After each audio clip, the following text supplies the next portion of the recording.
به همه اونا درود میفرستم و بهشون افتخار میکنم.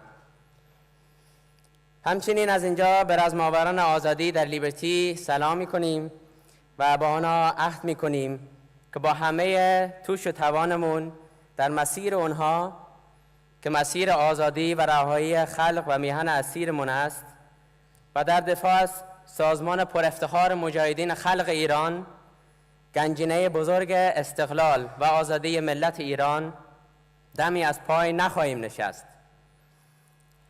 I was looking for ways to help the native land of my parents.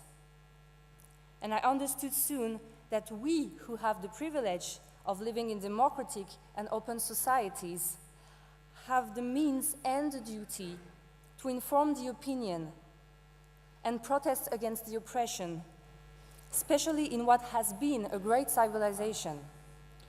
Several years back, I remember the first of a series of brutal attacks on Camp Ashraf. In political science, we examine and discuss mass atrocities throughout history.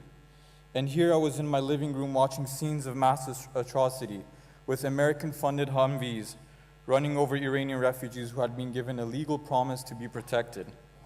Completely unacceptable that such an attack take place, especially as it involves the lives of brave men and women fighting for democracy and regime change in Iran. To the stories of sacrifice, of resilience, and resistance.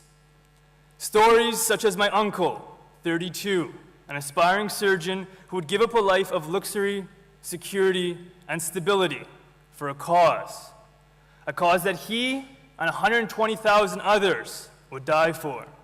A cause by just whispering the word mujahid, death was all but a certainty. Yet they did not fear death. Rather, they welcomed it as a friend.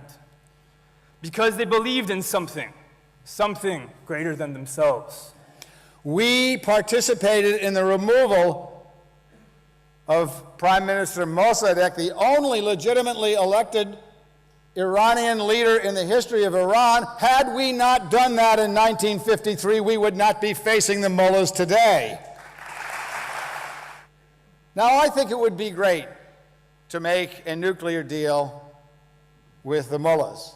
But I agree with Rudy Giuliani. As he said, we don't agree on a lot of things, but we do agree on this.